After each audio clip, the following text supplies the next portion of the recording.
Assalamualaikum warahmatullahi wabarakatuh.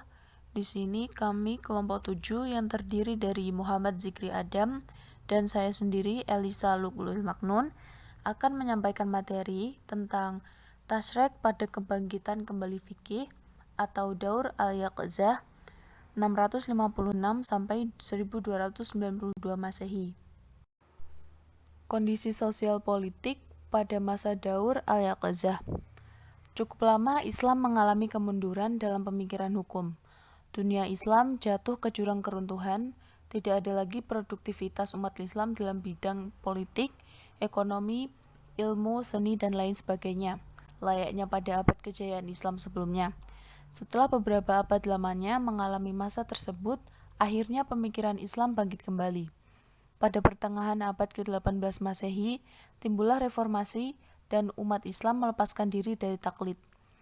Kebangkitan kembali pemikiran Islam ini timbul sebagai reaksi terhadap sikap taklid yang dianggap sebagai penyebab kemunduran hukum Islam. Kebangkitan Islam dalam konteks ini tidak sekedar untuk kebutuhan sejarah, tetapi lebih pada kebutuhan fikih itu sendiri. Karena mengabaikan perkembangan fikih berarti membiarkannya menuju titik kehancuran. Meskipun para ulama sepakat bahwa kebekuan fikih telah melahirkan krisis hukum, namun mereka berbeda pendapat dalam menyikapi dan mendobrak kebekuan fikih. Minimal ada 3 kecenderungan ulama pada fase kebangkitan ini. Pertama, modernisasi. Pola pemikiran ini dipelopori oleh sejumlah pemikir dan sarjana muslim yang sebagian besar terdidik dalam pola pemikiran sekuler. Mereka menuding bahwa produk fikih klasik tidak lagi mampu merespon berbagai perkembangan baru yang muncul dari multidimensi kepentingan manusia, yang oleh karenanya mereka menggagas dan membangun fikih baru yang kontekstual. Kelompok kedua, survivalisme, yang bercita-cita membangun pemikiran fikih dengan berpijak kepada mazhab-mazhab fikih yang sudah ada. Produk Sarwah fikiyah harus terus dikembangkan dengan mempertimbangkan berbagai persoalan sosial yang terus berkembang. Kelompok ketiga, tradisionalisme atau salafiyah yang menekankan keharusan kembali pada Quran, sunnah, dan tradisi ulama salaf, yaitu sahabat dan tabi'in. Mereka mengecam taklid dan penerimaan begitu saja atas otoritas ulama abad pertengahan. Usaha menyadarkan umat Islam secara universal dari taklid ini tidaklah terjadi secara sekaligus, melainkan berangsur-angsur. Setelah kesadaran nasional, kaum muslimin yang mulai menyadari, mengetahui, dan merasakan adanya kemunduran, muncullah gerakan baru di antara gerakan para ahli hukum yang menyarankan agar pintu ijtihad kembali dibuka. Gerakan ini muncul di berbagai negeri Islam. Kemudian sumber-sumber penetapan hukum pada periode Daur al-Yaqzah. Yang pertama Al-Quran, yaitu kitab suci yang memuat wahyu atau firman Allah yang Maha Esa yang disampaikan melalui malaikat Jibril kepada Nabi Muhammad sebagai rasulnya selama 22 tahun, 2 bulan, dan 22 hari. Terdapat beberapa keistimewaan pada Al-Quran, yaitu yang pertama mukjizat dan bukti kebenaran, yang kedua kekal dan tetap terpelihara, yang ketiga bersifat universal. Adapun bukti kehujahan Al-Quran adalah kemukjizatan Al-Quran itu sendiri. Dalam bahasa Arab, mukjizat berarti melemahkan yang lain. Maka dalam hal ini, mukjizat Al-Quran setidaknya mencakup 3 hal penting, yaitu adanya tantangan, adanya perlombaan atau upaya untuk melawan tantangan tersebut, dan adanya sesuatu yang dapat mengalahkan atau melemahkan orang lain dalam perlombaan atas tantangan tersebut. Kemudian sunnah. Sunnah yang dimaksud di sini adalah apa-apa yang bersumber dari Rasulullah, baik dari segi perkataan, perbuatan, ataupun ketetapan. Kehujahan sunnah dapat dibuktikan dalam 3 hal. Yang pertama, nas Al-Quran, yang seringkali menyuruh untuk taat kepada Rasulullah. Bahkan Allah menjadikan ketaatan kepada Rasulullah sebagai bentuk ketaatan kepadanya. Yang kedua, ijma' para sahabat atas kewajiban mengikuti Rasulullah, baik selama hidup beliau maupun setelah beliau meninggal. Yang ketiga, ayat-ayat Al-Quran ada yang sifatnya umum dan ini harus dijelaskan melalui sunnah. Kedudukan sunnah dari Al-Quran dari segi hukum yang terkandung di dalamnya sebagai berikut. Sunnah sebagai penguat hukum-hukum yang ada dalam Al-Quran, sunnah sebagai penafsir dan penjelas ayat-ayat Al-Quran yang masih bersifat umum. Sunnah berdiri sendiri dalam penetapan hukum yang belum tercantum dalam Al-Quran. Ijma adalah kesepakatan seluruh mujtahid umat Islam atas hukum Islam pada suatu masa setelah wafatnya Rasulullah. Berdasarkan definisi ini, maka ijtihad memiliki rukun yang harus ada, yaitu yang pertama, adanya sejumlah mujtahid pada suatu masa. Yang kedua, adanya kesepakatan para mujtahid atas suatu hukum syariat. Yang ketiga, kesepakatan tersebut dapat dimulai dengan pemaparan pendapat dari setiap mujtahid, baik dalam bentuk perkataan maupun perbuatan atau sikap. Yang keempat, kesepakatan yang dicapai tersebut benar-benar murni sebuah kesepakatan. Kehujahan bisa dilihat dari beberapa alasan. Yang pertama, di dalam Al-Quran, Allah telah menyerukan umat Islam untuk taat kepadanya, taat kepada Rasulnya, dan kepada ulil amr. Yang kedua, kesepakatan para mujtahid atas suatu hukum syariat dalam umat Islam pada hakikatnya adalah kesepakatan seluruh umat Islam itu sendiri. Yang ketiga, ijma atas suatu hukum pasti bersandar kepada ketentuan-ketentuan syariat karena seorang mujtahid memiliki batasan-batasan dan syarat-syarat yang harus dipenuhi sebagai seorang mujtahid.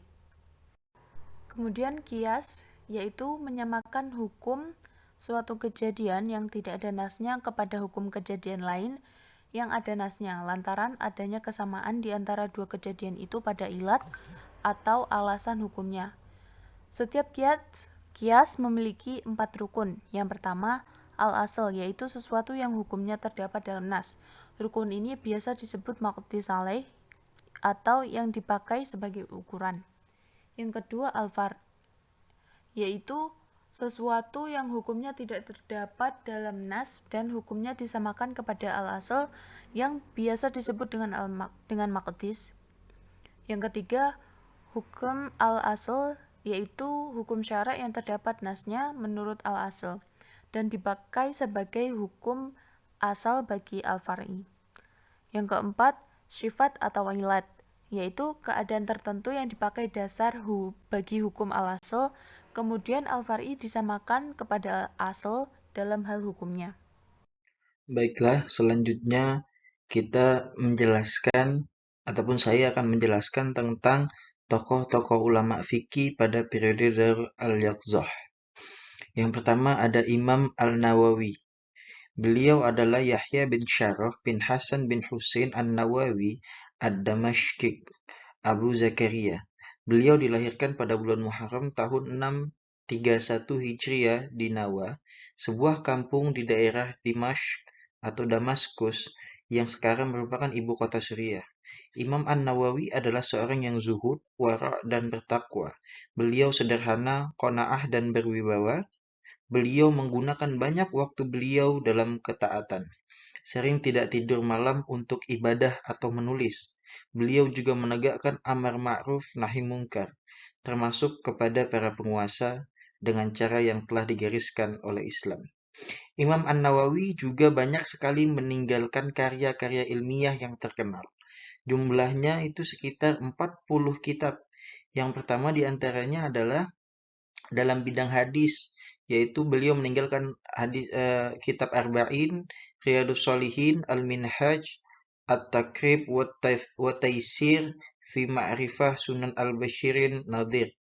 Selanjutnya dalam bidang fikih, beliau juga meninggalkan kitab Minhajut Talibin, Raudatul Talibin, dan Al-Majmu'. Selanjutnya dalam bidang bahasa, beliau meninggalkan kitab Tahdzibul Asma' wal Lughah. Dalam bidang akhlak, beliau juga meninggalkan kitab At-Tibyan fi Adab Hamalatil Quran, Bustanul Arifin, sama Al-Adhkar. Kitab-kitab ini dikenal secara luas termasuk oleh orang awam yang memberikan manfaat yang besar sekali untuk umat. Ini semua tidak lain karena taufik dari ridha Allah Subhanahu wa taala. Kemudian keikhlasan dan kesungguhan beliau dalam memperjuangkan ilmu-ilmu tersebut. Selanjutnya kita membahas tentang ulama yang kedua, yaitu ulama Ibnu Taimiyah. Asy-Syaikh rahimahullah bernama lengkap Abul Abbas Ahmad bin Abdul Halim bin Abdus Salam bin Abdullah bin Al-Khadir bin Muhammad. Beliau dilahirkan di kota Haran pada hari Senin tepatnya 10 Rabiul Awal 661 Hijriah, sekitar lebih kurang 8 abad silam. Beliau menjalani hidup bersama dengan kekejaman Mongol yang tentu saja membekas di jiwa. Satu hal yang mendasari beliau besok lusa menjadi eh, tokoh vital pemersatu umat untuk menggulingkan Mongol pada kalanya. Meski lahir di Haran, Ibnu Taimiyah tumbuh di Damaskus, sebuah tempat yang menerima Ibnu Taimiyah dan keluarga, sebuah negeri tempat bernaungnya ilmu saat itu, serta tempat di mana ruh kecerdasan berkumpul. Yang demikian itu ialah sebuah takdir yang elok untuk Ibnu Taimiyah kecil setelah sebelumnya beliau dan keluarga terusir oleh imperialisme Mongol. Ibnu Taimiyah adalah satu di antara tidak banyak tokoh yang diberikan kebencian berlebih terhadap segala varian modifikasi syariat ataupun bid'ah terutama dalam akidah. Dalam memahami dalil dan pendapat, Ibnu Taimiyah tidak sekalipun meninterpretasikan sendiri setiap dalil. Beliau senantiasa merujuk pada pemahaman para salafus saleh yang itu merupakan suatu formula konkret yang digaransi oleh Allah Subhanahu wa taala. Melalui lisan Rasulnya untuk memahami agama dengan sahih. Nah, Ibnu Taimiyah itu sangat menguasai ilmu rijalul hadis yang berguna untuk menelusuri hadis dari periwayat atau pembawanya dan fununul hadis, baik yang lemah, cacat atau yang sahih. Karya-karyanya yang terkenal adalah seperti Majmu' Fatawa yang berisi masalah fatwa-fatwa dalam agama Islam. Itu contoh karya-karya Ibnu Taimiyah. Selanjutnya kita membahas tentang Ibnu Al-Qayyim. Ibnu Al-Qayyim memiliki nama lengkap Ibnu Qayyim Al-Jauziyah adalah Muhammad bin Abu Bakar bin Sa'ad bin Hariz Az-Zar'i Ad-Damashqi. Gelarnya adalah Syamsuddin. Al-Jauziyah ini sendiri adalah nama salah satu sekolah di Damaskus yang dibangun oleh Muhyiddin bin Hafid bin Faraj Abdurrahman Al-Jauzi, yaitu ayah Ibnu Qayyim Al-Jauzi adalah seorang pengurusnya di situ. Ia dilahirkan di kota Damaskus pada tahun 691 Hijriah atau bertepatan 1292 Masehi dan meninggal di Damaskus juga pada tahun 751 atau 1350 Masehi. Ibnu Qayyim Al-Jauziyah adalah tipikal orang yang hatinya bersih, lapang dada, serta menyayangi orang miskin dan orang-orang baik. Sekitar umur 7 tahun, Imam Ibnul Qayyim telah mulai menyimakkan hadis dan ilmu-ilmu lainnya di majelis-majelis para syekh. Pada jenjang usia ini beliau telah menyimak beberapa juz berkaitan dengan takbir ar-ru'yah dari syekh beliau Syekh Shihabuddin Al-Abir, dan juga beliau telah mematangkan ilmu nahwu dan ilmu-ilmu bahasa Arab lainnya pada syekh beliau Abu Al-Fat Al-Ba'labaki, semisal Alfiyah Ibnu Malik dan selainnya. Ibnu Al-Qayyim Al-Jauziyah menguasai berbagai disiplin ilmu pengetahuan.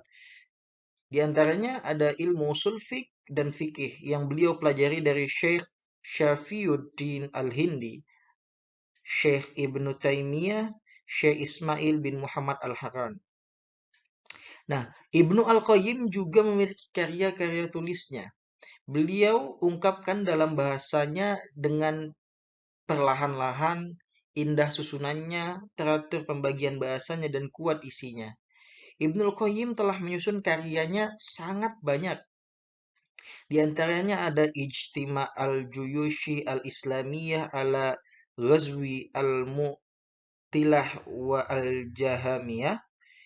Selanjutnya ada Al-Ahkam Ahli Az-Zimah yang selainnya ada Syurutu al-Umriyah, yang dimana kitab ini merupakan kitab bawaan yang dititipkan oleh Ibnul Qayyim untuk mengumpulkannya. Selanjutnya ada Al-Kamu al-Maulud atau Tuhfatul al-Maulud. Selanjutnya ada Asma'u Maulifatu Ibnu Taimiyah, dan masih banyak kitab-kitab karya tulisannya Ibnul Qayyim. Selanjutnya ulama yang terakhir itu ada Ibnu Hajar al-Asqalani. Nama lengkap beliau adalah Ahmad bin Ali bin Muhammad bin Ali bin Mahmud bin Ahmad bin Hajar al-Kannani al-Asqalani al-Misri.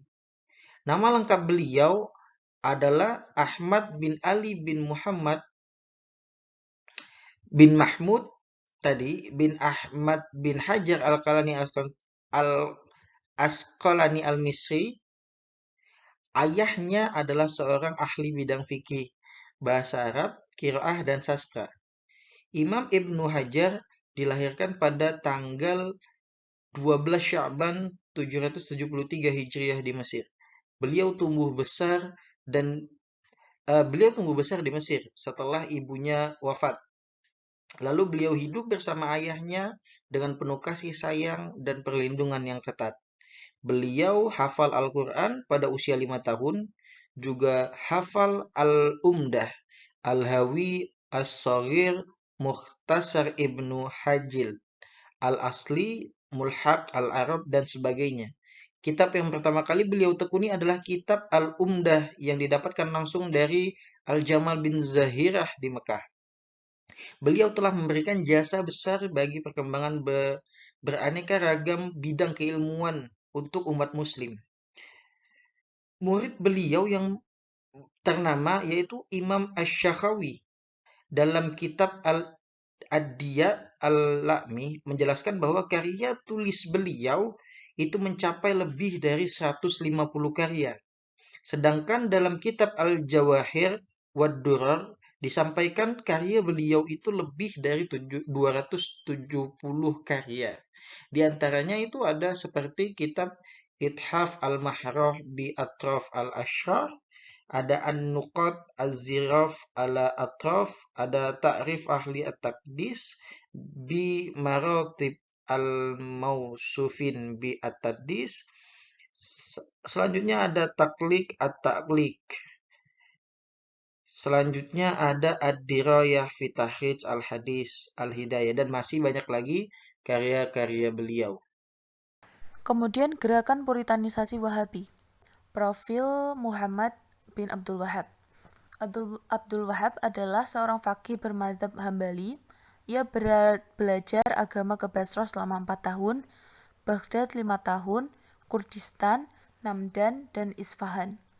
Dari perjalanan ilmiahnya, ia melihat kerusakan akidah, seperti meminta tolong kepada syekh atau wali, kekuatan gaib, berdoa dengan melalui perantara atau tasawul. Ia berpendapat bahwa umat Islam harus kembali seperti yang dianut dan diamalkan oleh Rasulullah, sahabat, dan tabi'in. Upaya pemurnian yang dilakukan oleh kelompok ini seringkali disebut dengan gerakan Wahabi. Ajaran Wahabi mendapat dukungan dari Muhammad ibnu Saud, penguasa dirayah dari putranya Abdul Aziz. Mereka ikut mengembangkan ajaran ini dengan menguasai Makkah. Pemikiran Abdul Wahab banyak dipengaruhi oleh pemikiran Ibnu Taimiyah, terutama dalam metode penafsiran yang menolak unsur-unsur bid'ah dalam syariat. Namun demikian, tak dipungkiri bahwa Abdul Wahab memberikan proporsi besar terhadap penggunaan ijtihad dibanding taklid buta. Pemikiran dan tafsir yang dikembangkan oleh Muhammad Abduh memiliki sedikit keberpihakan kepada kelompok ini, terutama dalam hal pemurnian ajaran Islam dari tahayul dan bid'ah serta dalam menggunakan ijtihad. Ide-ide dan upaya yang dilakukan. Yang pertama, yang boleh dan harus disembah hanyalah Allah, dan orang-orang yang menyembah selain Tuhan telah menjadi musyrik dan boleh dibunuh. Yang kedua, kebanyakan orang Islam bukan lagi penganut paham tauhid yang sebenarnya, karena mereka meminta pertolongan bukan lagi kepada Tuhan, tetapi kepada para syekh atau wali dan dari kekuatan gaib. Orang Islam yang demikian juga telah menjadi musyrik. Yang ketiga, menyebut nama nabi, syekh, atau malaikat sebagai perantara dalam doa juga merupakan syirik. Bernazar kepada selain Tuhan juga syirik. Memperoleh pengetahuan selain dari Al-Quran, hadis, dan qiyas merupakan kekufuran. Tidak percaya kepada qada dan qadar Tuhan merupakan kekufuran. Penafsiran Al-Quran dengan takwil atau interpretasi bebas adalah kufur. Dan yang terakhir adalah kita membahas tentang karakteristik fikih pada periode Ad-Daur al-Yaqzah. Hasil dari ketentuan dan keseriusan para ulama pada periode ini, ilmu fikih telah mencapai kemajuan yang amat pesat. Dan dari intensitas kegiatan ijtihad di kalangan ulama telah ditemukannya metode-metode ilmiah dalam menggali dan menetapkan suatu hukum. Mereka yang menggunakan metode ini untuk mengeluarkan dan menetapkan keputusan hukum menyangkut suatu masalah yang muncul di kalangan masyarakat muslim, dikenal dengan ilmu mujtahid. Pada periode ini ditemukan suatu fakta bahwa penulisan fikih dan usul fikih dalam bentuk kitab menjadi salah satu bentuk kegiatan yang paling menonjol di kalangan intelektual muslim. Hal ini disebabkan oleh beberapa faktor. Yang pertama, besarnya perhatian para khalifah terhadap ilmu fikih, adanya kebebasan dalam memberikan pendapat, semakin banyaknya persoalan yang timbul, adanya rujukan referensi sumber hukum, Al-Quran, hadis, fatwa sahabat, dan fatwa tabi'in telah dibukukan. Perkembangannya diskusi dalam forum-forum ilmiah. Selanjutnya yang terakhir, sebab faktor diantaranya adalah adanya penerjemah berbagai ilmu pengetahuan ke dalam bahasa Arab. Dan pada periode ini juga fikih itu pernah jatuh seperti itu. Mungkin ini saja yang dapat saya sampaikan. Terima kasih.